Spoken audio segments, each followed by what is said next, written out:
The healthcare dynamic is rapidly changing. Understanding the basic fundamentals related to the business of medicine empowers practitioners to advance their skills in and knowledge of the business aspects of medicine. SMA's Business of Medicine Simplified program explores the essentials of everything from reimbursement and compensation models, insurance and risk management, to practice employment and business finance. Welcome to the Southern Medical Association's Business of Medicine Simplified podcast. I'm Jennifer Price, and today we are discussing organizational change with Dr. Stan Harris. Stan is the Luck Professor and Associate Dean for Graduate and International Programs in Auburn University's Raymond Harbert College of Business. Thank you for joining us today, Stan. Thank you very much, Jennifer. It's good to be with you. Physicians are viewed as leaders in their profession as well as in their practices, may that be in a private practice or in a hospital setting. And as leaders, they are expected to adapt in order to meet the strenuous demands of the constantly evolving healthcare landscape. However, change, whether self-guided or driven by an external factor such as policy mandates, job transitions, or improving quality standards, is often seen as difficult and ineffective. In fact, statistics have shown that only approximately 1/3 of change efforts were considered successful by their leaders. Dr. Harris, there are many types of change. Could you please briefly describe some of these? Sure. So I like to use a framework that's a little bit broader, and you can think about change, all kinds of change, from on one dimension of thinking about, is this change a reactive change? In other words, is there a clear problem that needs fixing? The patient is bleeding and you've got to do something about it. That's a reactive change. On the other end is a more of a proactive change. And a proactive change is, it's not entirely clear that there's a problem. It's not entirely clear that things aren't going well. In fact, they may be going very, very well. I've worked with some organizations where their numbers were as good as they've ever been, but new leaders or new opportunities emerged that saw a different future on the horizon.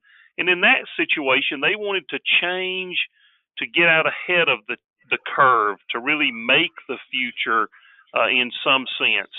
So this kind of sense of how extreme or how clearly justified is the change. So again, in a reactive change, if our patient satisfaction scores have tanked, we need to do something. There's a clear problem. But if I said, patient satisfaction scores are great, but I think we can actually even do something very different with perhaps our waiting room that might make the experience even better, that would be more of a proactive change in the sense of I'm trying to do something even where it's not entirely clear that it's necessary, but it might be a great thing. And I will say that outstanding leaders oftentimes involve themselves with proactive change. They're trying to create the future, or they're trying to look for opportunities that may not be completely obvious. So that's one way to think about a change. So, if I was thinking about losing weight, reactive change might be that, I've been avoiding losing weight, but I have a heart attack. Well, I probably need to get my weight under control after that. A proactive change might be more, my high school reunion's coming up, and I'd like to get in a little better shape than I am now. So that's one way to think about change. Another way to think about change is just how deep and fundamentally different the change is. Sometimes you're just fine-tuning things, and it's kind of an incremental change. So maybe I decide to lose weight. I'm gonna basically continue to eat what I've been eating, but I'm gonna cut calories a little bit more, and maybe only have one dessert instead of 4, kind of thing. That would be an incremental change. A fundamental change, in contrast, is really changing things at a very deep level, trying to change the culture, trying to change the very way the organization thinks about things and operates. This might be where I decide, instead of cutting calories, I'm going to become a vegan. That would be a very, very fundamental change. So when you look at those two broad categories of change, the reactive and proactive, and incremental versus fundamental. Obviously, the more difficult change to do is one that's a proactive. It's not entirely clear we need to change. I've got to convince you there's an opportunity, and a fundamental change where we're changing things fairly deeply. Again, however, I'll say that when you think about great leaders throughout history, those are oftentimes the kinds of change that they work to tackle. Given the limited success in implementing organizational change, what do you believe is the main reason physicians may be resistant to change? Well, there are a lot of reasons that people resist change. And if I'm a leader of change, I oftentimes view resistance as a really a pain, and something I just can't stand to deal with. However, everybody that resists change feels like they've got a good reason for doing so, and a rational reason for doing so. I would say that one of the biggest reasons that physicians might oftentimes resist change is because they don't really see the need for the change. They don't understand why this makes a difference. They may be unconvinced that it improves care. They so those are two real big reasons. Like, why are we doing this? Which requires a bit more convincing. Again, that's more likely to be in a proactive as opposed to a reactive change, where it's clear why you need to change. But they're also maybe unconvinced that this change is going to work. And maybe we do have a clear problem, but there's a lot of ways to solve a problem, and so maybe the change solution that's been presented is one with which a physician might think, I don't really believe that's the best idea in this situation. So, and also there's this whole concern that it detracts from what really excites me and what I feel is the core part of my job, which is caring for patients. Physicians might resist change because they're afraid it's going to somehow hurt them. Maybe they lose money. It costs them more time. They may feel like they also may feel like they won't be as successful under the new change, and that they may not be as qualified or as skilled in what's being required of them. So a lot of it broadly has to do with, one, do they think this thing is going to work and is it needed? And another one is just how it affects them and the relative pros and cons that they anticipate that they'll end up bearing the brunt of those cons or not get any of the pros. And again, nobody's done the change, so there's a lot of uncertainty about really what the outcome will be. So it's very natural for humans, physicians, anybody in any role, to begin to be a little bit concerned about change and to oftentimes think about resisting it, just because of the level of uncertainty, which is very stressful, and you can't guarantee any particular outcomes. But physicians are very busy. They live complicated lives, and change adds to that complication, at least until it's implemented and become accepted as the new way of doing things.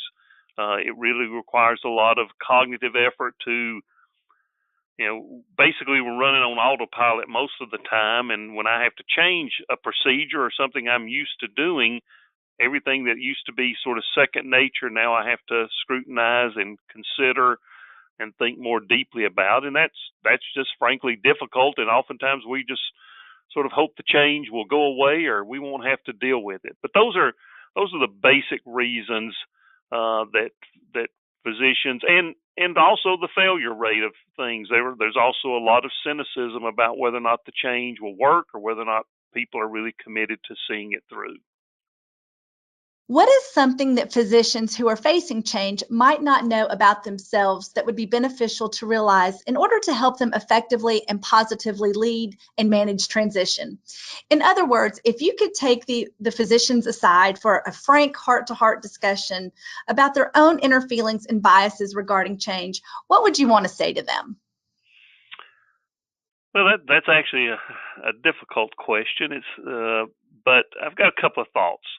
One is, I think it would be important for physicians to realize that because the world is complex and change is complex and that there's different opinions, that you can ultimately rationalize anything to yourself. So if you're convinced that this is just another way for administration to make your life miserable, you'll find plenty of reasons that that's true.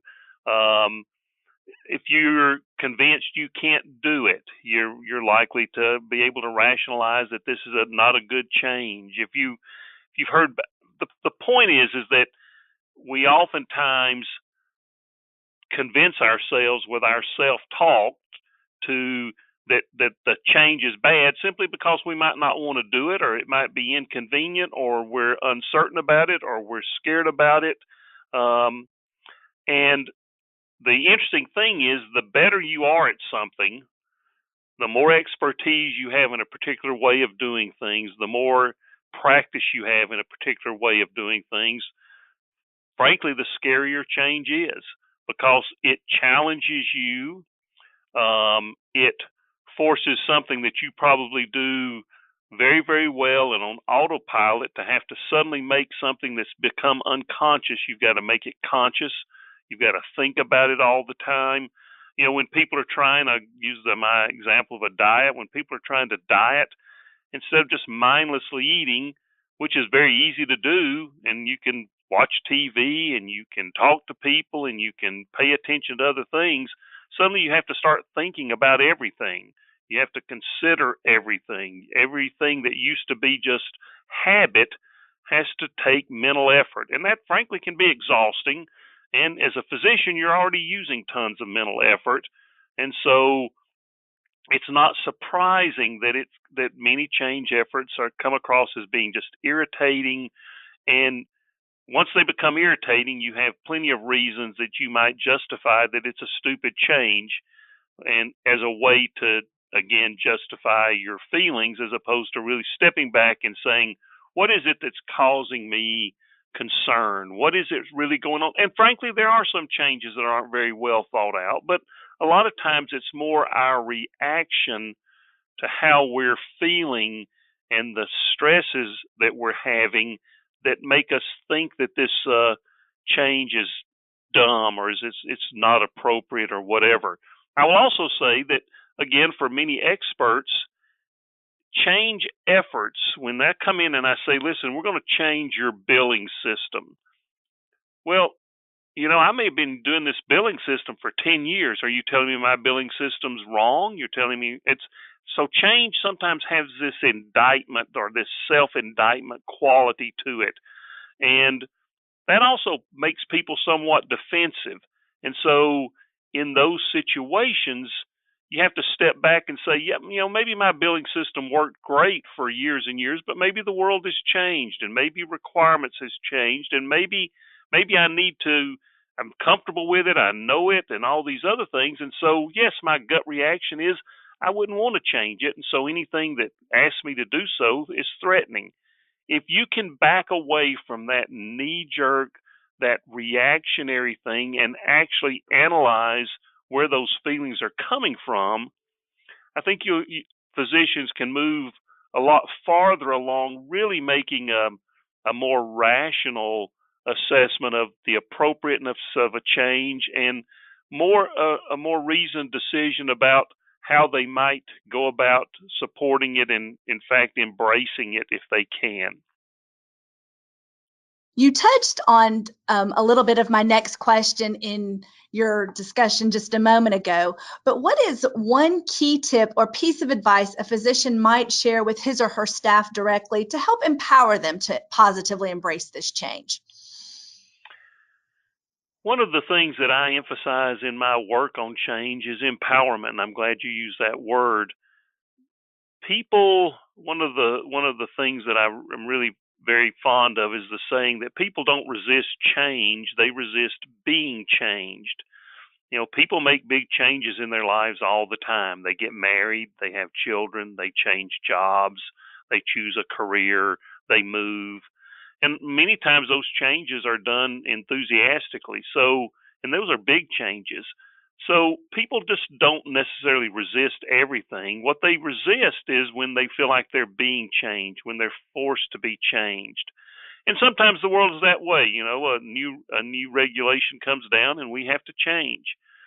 But if you can find ways to empower people and encourage them to help you, hey, we need to make this change. Help me think of how we can do it better. And the other thing is, if you can, this is probably the biggest piece, if you can help your staff think about every change, even if it's not one that you're dying to do and it's being imposed on you, that change is an opportunity to do something different, to improve something else. A change in one procedure might be a way of fixing a problem or using that opportunity to fix something different.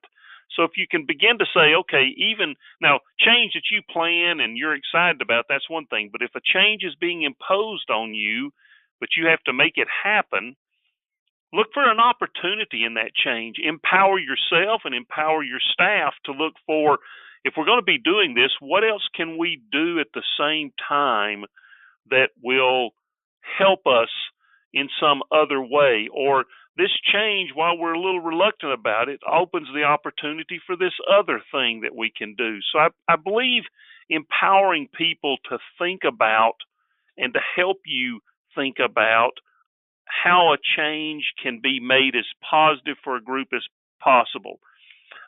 Even empowering folks, hey, this is the change and we need to do it, and I think it'll have these positive effects, but help me figure out, empower your employees to help you figure out how to implement it and when to implement it and who's going to do things, and just engaging them in any form, anything that they can make a decision about, again, makes it feel less like you're doing it to them, and in fact that they have some say or agency in the way the change is going.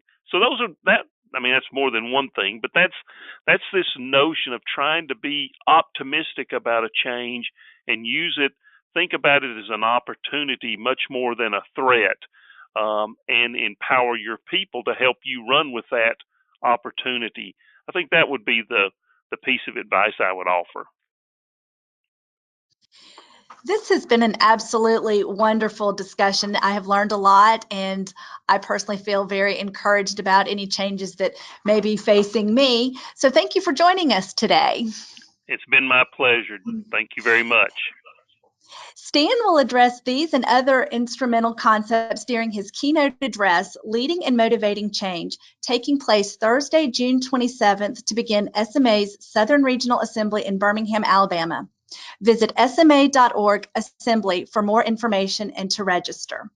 I'm Jennifer Price with the Southern Medical Association. Thank you for listening today.